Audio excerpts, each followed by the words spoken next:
کہ تھے قال یا قوم علیس لی ملک مصر وہذہ الانہار، سورہ زخرف میں اللہ تعالیٰ فرماتا ہے وہ کہتا تھا میں مالک ہوں ملک مصر کا، یہ میرے حکم سے سارا کچھ چلتا ہے۔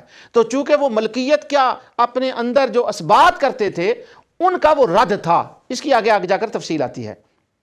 لیکن اس کا آخری جملہ جو ہے اس پر وہ عموماً توجہ نہیں دی جاتی، ابھی میں اس کی تلاوت کرتا ہوں انشاءاللہ اللہ تعالیٰ کی توفیق سے۔ تو یہ تھی وہ چیزیں کہ جن حالات میں یہ آیت نازل ہوئی کہ ان کا رد مقصود تھا۔ دوسرا یہ ایک بات سن لیں، اس کی تفصیل آگے آئے گی۔ قرآن کریم کا یہ طریقہ کار ہے کہ قرآن جب کسی کے لیے اسبات ثابت کرتا ہے، فرماتا ہے کہ یہ کام یہ کر سکتا ہے یا یہ چیز اس کے پاس ہے، تو یہ قرآن کا سٹائل ہے گفتگو کرنے کا، وہ پہلے ایک چیز کی نفی کرتا ہے اور بعد میں اس چیز کا اسبات کرتا ہے۔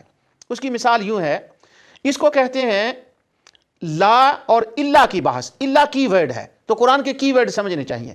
پہلے آتا ہے نفی کہ نہیں ہے، اس کے بعد ہوتا ہے ہاں، پہلے نہ کر کے پھر ہاں ہوتا ہے، پہلے نیگیٹو ہوتا ہے پھر پازیٹو ہوتا ہے۔ اس کی مثال یوں ہے، اللہ تعالیٰ نے اپنی ذات کے بارے میں ارشاد فرمایا لا الہ الا اللہ۔ اب پہلے لا آ گیا کہ نہیں ہے کوئی معبود الا اللہ، مگر اللہ ہے۔ جب دیکھیں یہ اس میں کی ورڈ الا ہے، پہلے نفی آ گئی اور بعد میں اس کا اسبات آ گیا۔ اب اسی طرح اللہ تعالیٰ فرماتا ہے لا یشفعون، کوئی شفاعت نہیں کرے گا۔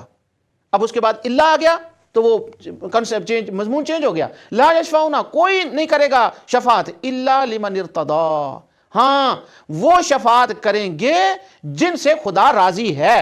تو پہلے لا آیا پھر الا آ گیا۔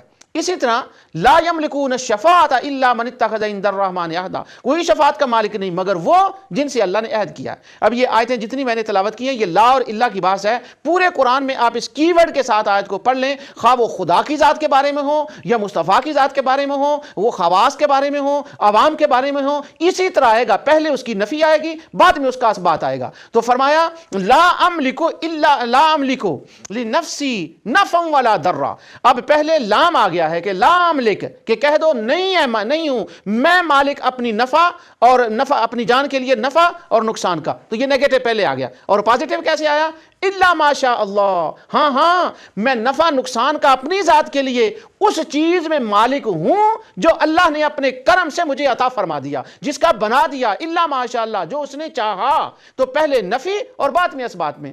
لوگ اس کو سمجھتے ہیں یہ مصطفیٰ کے اختیار کی آیت نفی کرتی ہے، مگر وہ الا کو نہیں دیکھتے کہ الا ماشاء اللہ یہ تو خدا کی عطا جو ہے مصطفیٰ پر اس کے دروازے کھولتی ہے کہ ظالموں لا کو دیکھتے ہو الا کو نہیں دیکھتے کہ اگر وہ رحمت والے اس کی عطا کے بغیر کچھ نہیں ہے، مگر جب وہ چاہے تو الا ماشاءاللہ وہ اپنی کرم نوازیاں فرما دیتا ہے، اور الا ماشاءاللہ مگر جو چاہے کیا چاہے۔